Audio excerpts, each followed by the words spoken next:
We must work together to reduce the unnecessary deaths attributable to malaria and ultimately improve the well-being of citizens.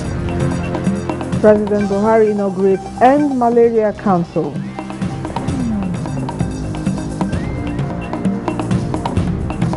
Total number of 17 park rangers fell victims to homicide between 2020 and 2021. Federal government launches National Park Service Regulation.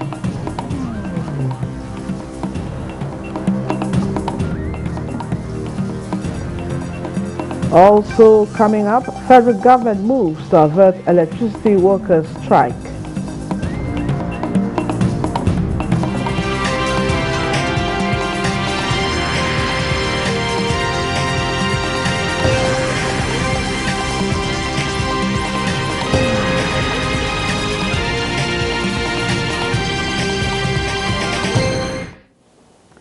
Hello and welcome to the news desk at 6 on NTA News 24. We are live in Abuja, the nation's capital.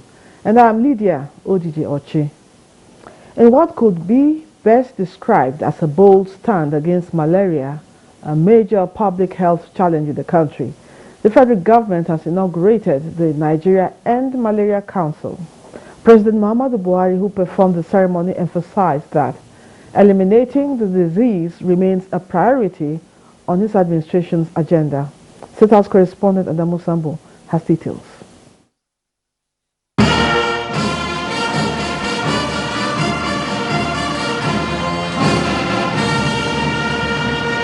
Despite the reduction in malaria prevalence from 42% to 23% in the last decade, records show that Nigeria still accounts for 27% of the 50 million global malaria cases annually and 32% of the nearly 100,000 deaths related to the disease. To end malaria in Nigeria, experts say continuous advocacy, coordinated actions, and sustained local resource mobilization cannot be overemphasized. And this informed the inauguration of Nigeria End Malaria Council, a public-private partnership initiative chaired by Africa's richest man, Aliko Dangote, to, amongst others, remove operational bottlenecks and resource gaps under the National Malaria Strategic Plan. The establishment of this council is a great opportunity to ensure sufficient funding to protect the progress made so far, sustain the progress, and be on an irreversible pathway to ending malaria for good. What is important to note today is that malaria is preventable, treatable, and curable. Malaria vaccine promises to be a game changer within the malaria intervention toolkit. And Nigeria is expected to lead effort in Africa toward development of the vaccine and meeting the required financing obligation. President Muhammadu Buhari, who inaugurated the council, said apart from causing severe disease and complication in pregnant women leading to high rates of miscarriages, malaria is also responsible for a considerable proportion of deaths in infants and young children under the age of 5. With the additional advocacy and funding the Council will bring to the malaria control drive, we can anticipate a reduction in malaria burden that ensure that our children, pregnant women, indeed all Nigerians, are shielded from the disease. We must work together to reduce the unnecessary deaths attributable to malaria and ultimately improve the well-being of citizens. The president described the membership of the council, comprising a group of eminent personalities who have made their marks across all walks of life, as a reflection of government's commitment to significantly reduce the malaria burden in Nigeria to a level where it is no longer a public health issue. The successful implementation of the council agenda will result in improvement in the quality of life, health, and well-being of Nigerians by providing impetus for malaria elimination and by saving about 687 billion naira nationally, which is the estimated economic burden of malaria for 2022. The savings could increase to 2 trillion naira in 2030. A concerted strategy to tackle malaria, therefore, has both public health as well as socio-economic benefits for Nigeria. Apart from the desired advocacy, the Nigeria End Malaria Council has a mission to also galvanize action and mobilize resources towards ending malaria in Nigeria by the year 2030. From the State House, Adamu Sambo, NTA News. Still on health, the Ebonyi State Ministry of Health says a 32-year-old Ebonyi native farmer who returned from Rivers State after a brief travel has tested positive to monkeypox in Ebonyi State. The State Commissioner for Health, Dr. Daniel Umezurike, said the suspected case of monkeypox was reported on the 10th of August 2022 at Alex Ekweme Federal University Teaching Hospital, Abakaliki, with the patient presenting history of fever, musculopapular rash, sore throat, headache, and generalized weakness of the body. The patient was admitted in Ebonyi State Isolation Center and is currently being managed for monkeypox and is responding to treatment. Dr. Umezurike stated that the ministry had ramped up surveillance to curb the spread of this infectious disease by identifying 7 contacts which are currently being followed up with active case search heightened across all the local government areas, urging residents to observe safety measures to reduce the spread of the virus. A new National Park Service regulation has been launched in response to some of the challenges facing park rangers in the course of performing their duties. This is part of activities observed in commemoration of this year's World Rangers Day. Ekene Ndulwe reports. It is my first time of coming close to a waterbuck in the wild, thanks to Habila Atta, who has been a park ranger for the past 27 years, protecting wildlife and conserving biodiversity. Attacks from bandits, poachers and loggers is no doubt a clear and present danger for those in this line of duty. The roll call of fallen heroes at this year's commemoration of World Rangers Day is a sad reminder that rangers require better firearms and improved welfare. This set of criminals ruthlessly attack park rangers with sophisticated weapons, such as AK-47 rifles, and either maim or kill them in the line of duty. A total number of 17 park rangers fell victims to homicide between 2020 and 2021. It is however sad to note also that these rangers are always underappreciated because they work in remote places and are not often on the media spotlight. The launch of the new National Park Service regulation has the intent of guiding the use of firearms with synergy from the regular armed forces. Planting of trees by the Minister of Environment signals the end of the commemoration. But these unsung heroes can only pray and hope that it is the foundation of better conditions for park rangers. Ekene Ndulwe, NTA News. The military says the dynamics in internal security operations to combat current and emerging threats requires continuous training of personnel to effectively secure their areas of responsibility. This has necessitated the Cheetah Strike Simulation Exercise for 93 Battalion at the Land Forces Simulation Center, Diri, Abuja. Defense correspondent Ismail Musa has details. The Land Forces Simulation Center, established in 2019, focuses on enhancing the operational proficiency of Army personnel. The simulation exercise is to prepare them ahead of real-life events. This is what informed Exercise Cheetah Strike for the 93 Battalion. This simulation exercise will be structured to present realistic scenarios similar to threats in your area of responsibility.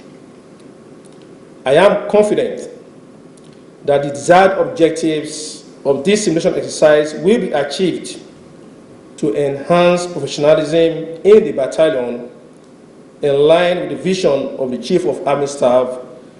This simulation exercise is meant to simulate a joint task force battalion comprising an integrated force of military, police, and other security agencies in the art of planning, preparation, and conduct of military operations other than war using Master Sword software. The center is deploying technologies for capacity building and force multiplication. From the Nigerian Army Simulation Center in Giri, Abuja, Ismail Musa, NTA News. Meanwhile, the Chief of Army Staff, Lieutenant General Farouk Yahya, says the Nigerian Army will re-engage its veterans to enhance theater operations in tackling insecurity across the country. The Chief of Army Staff was speaking at the opening ceremony of third quarter of 2022 Veteran Affairs Seminar and Workshop of 3 Division of the Nigerian Army held in Yola. Simon Asha reports. The capacity building seminar for serving and retired Army officers is to cross-fertilize ideas. Chief of Army Staff, Lieutenant General Farouk Yahya, represented by the General Officer commanding 3 Division JOS, Major General Ibrahim Ali, says despite the success recorded in the counter-insurgency operation among other security challenges in the country, the Nigerian Army, through combined efforts of serving and retired officers, will be better positioned to tackle the insecurity situation in the country. When they were in the service and now they were out, the way they will look at things might be a bit different. And it's very important that their ideas and the way they see the society from their own perspective is put into consideration so that we can collectively better the security in the country. We are the people that are closer to the community, and that is the reason that they invited us here so that we can put our head together to bring some things out. The 5-day seminar with the theme Harnessing the Skills of Nigerian Army Veterans for National Security is expected to come up with security solutions in the country. In Yola, Simon Asha, NTA News. The federal government has intervened to avert impending strike by the National Union of Electricity Employees. Minister of State for Power, Godi Jedi Agba, in a letter to the leadership of the union, explains that federal government has taken cognizance of complaints raised by the union and is committed to proffering solutions that will be acceptable to all parties in the next 2 weeks. The National Union of Electricity Employees had threatened to embark on nationwide strike with effect from 17th of August 2022 over allegations of poor staff welfare by the Transmission Company of Nigeria, issues of staff promotion and stigmatization of staff from the Office of the Head of Service of the Federation from working in other areas in the power sector. Also of concern to the electricity workers is the inability of market operators to fund the payment of entitlement of former PHCN staff. This is the news desk at 6 on NTA News 24. Ahead in the news. Vice President Osinbajo leads committee to resolve lingering disputes over Paris Club refund. Details of this and more after the break.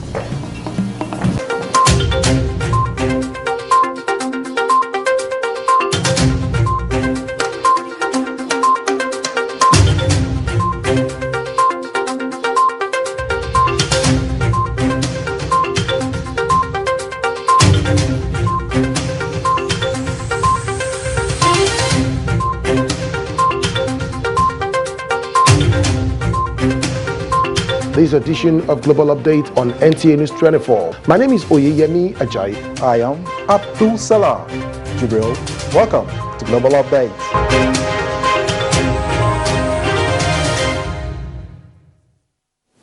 Welcome back.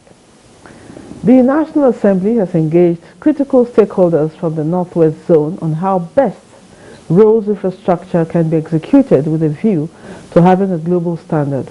Vice Chairman, Senate Committee on Federal Roads Maintenance Agency, Senator Kabir Abdullahi, who led other members on oversight function to Kano, commended the commitment of the present administration in ensuring Nigerian roads are motorable.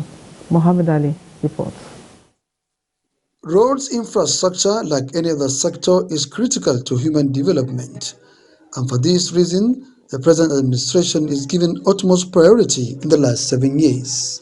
The engagement meeting by the Senate Committee with Federal Road Maintenance Engineers of Northwest 1 and 2 was to have first-hand information on the progress of work being carried out in the zone and challenges faced, especially insecurity in Katsina, Kebbi, Zamfara, and Sokoto states. First, it means that we are satisfied with all the presentation they make. And of course, as I told you that, yes, I was one of them before, and now I'm at this side. But I know that, of course, I know the people are kind people I left. So we are satisfied with all what they are doing. While in Kano, the committee had visited Governor Abdullahi Umar Ganduje, where they briefed him on the ongoing projects under construction and maintenance by FEMA in the state. If you go around Kano Metropolitan, you will see that we have given Kano a new facelift, because one of the problems of mega cities like Kano, Lagos, is road interchange and transportation system. The committee is expected to visit other zones across the country. Muhammad Ali, NTA News.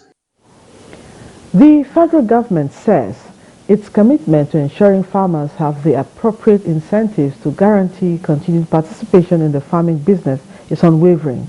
Minister of Industry, Trade and Investment, Niyi Adebayo, stated this at the inauguration of a 15-man technical committee for the implementation of the ban on foreigners purchasing agri-commodities from farm gates. Benny Adams reports.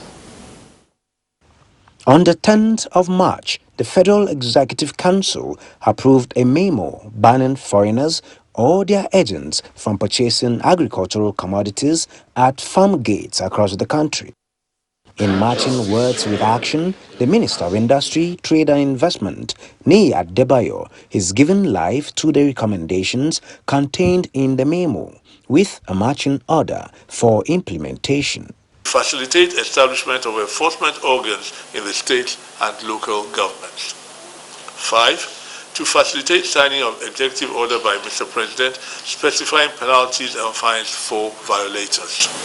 Indeed, the full implementations of the FEC approval on promotion of agribusiness in Nigeria through right farm gate pricing and ban of foreigners plus representatives from purchasing agricultural commodities at the farm gates will no doubt ensure that farmers get commensurate value for their hard work. The committee is also expected to liaise with state governments for the establishment of commodity aggregation centers for export in strategic locations across the country. In Abuja, Benny Adams, NTA News.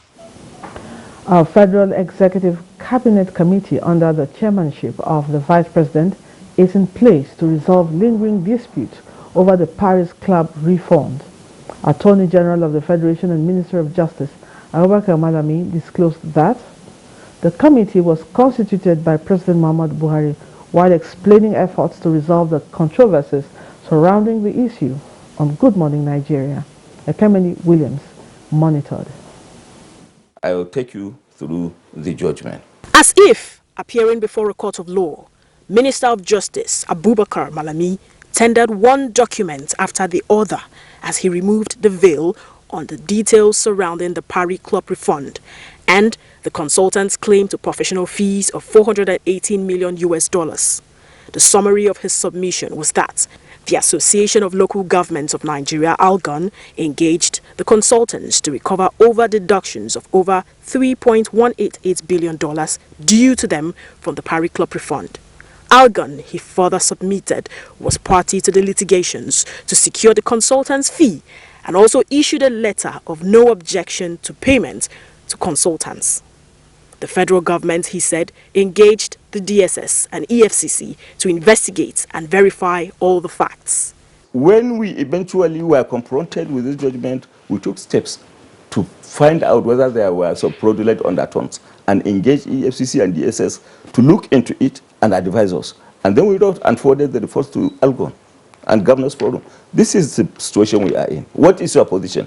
And then ALGON wrote, by a letter dated September 8, 2017, that we have no objection. The minister says the president has set up a cabinet committee to ensure final resolution of the matter, so that the parties can now be brought to the table to deliberate on it out of desire for transparency and accountability. The president of the country, President Buhari, has a responsibility to call for an independent investigation. The Attorney General was urged to make all the information pertaining to the transaction available to the public whose interest needs to be served. It will be good for Nigerians to know all those documents that the Attorney General have displayed to Nigerians today. It should be uploaded to the website. Let Nigerians continue the conversation. Even the court, where some of these judgments are entered into, as time proceeds, the people of Nigeria will begin to appear in those courts. So that we begin to demand that this culture of impunity will end. So it's not an issue that these few people can discuss and end. So the first thing is to have access to information. There has been a lingering face-off between the Nigerian Governors Forum and the Attorney General of the Federation over the payments to the consultants. In Abuja, Ikemini Williams, NTA News. Plateau State Governor Simon Bakola Long has reaffirmed his loyalty, commitment, and faith in the Catholic Church, as well as the desire to always be a good ambassador wherever he finds himself. Governor Lalong was speaking at the 19th General Assembly of the Archdiocese of Jos, held at the St. Louis Parish, Jos, with the theme, "The Eucharist, Our Strength Towards a Better Nigeria." Lalong, who spoke about the importance of the Eucharist in his life, said he continues to draw strength and inspiration from his relationship with God, as well as the teaching and upbringing he has received from the Catholic Church since childhood. He therefore said the events of the past week relating to his utterances, which generated controversy, should not be used to judge his love, respect, and loyalty to the Catholic Church, which strongly teaches forgiveness, tolerance, compassion, and repentance.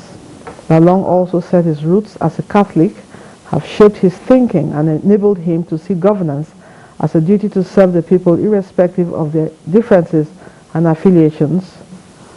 Love, justice, fairness, and equity, he said, are his principal considerations at all times when decisions need to be taken, particularly difficult ones.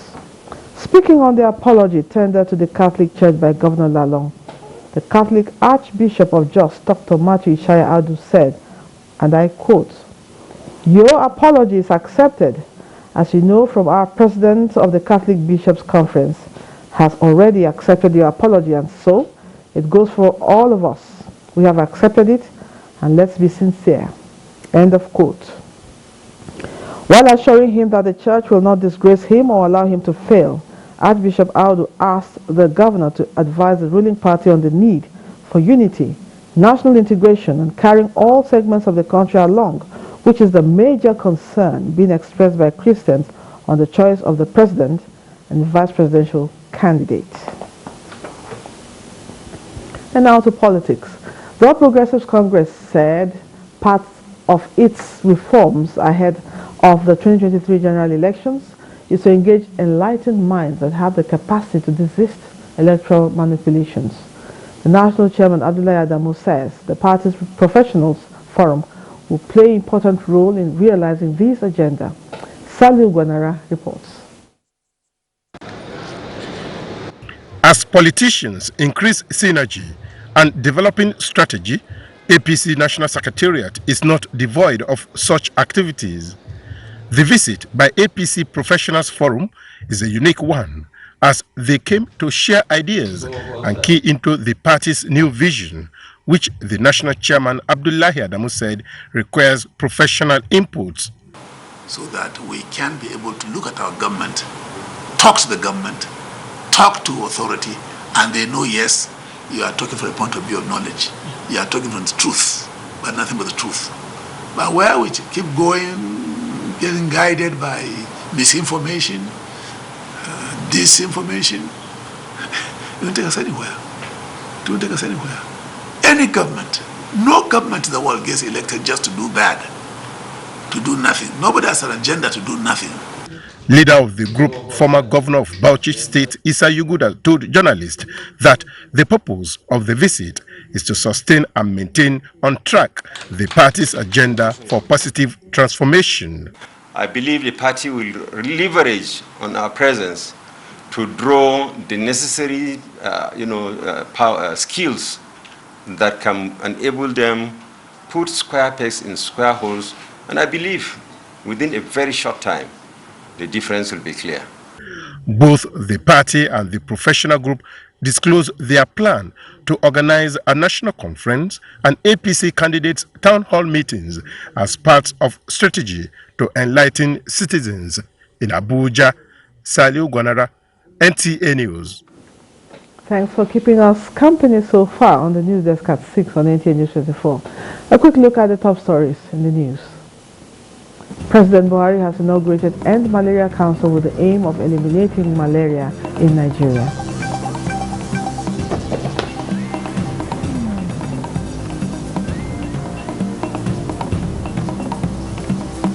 Federal government has launched a new National Park Service regulation.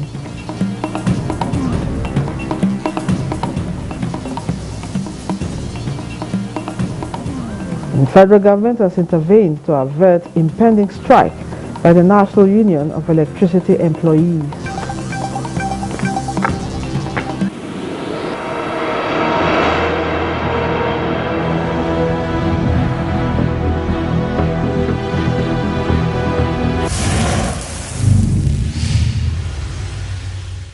And that ends the news desk at 6 on NTA News 24.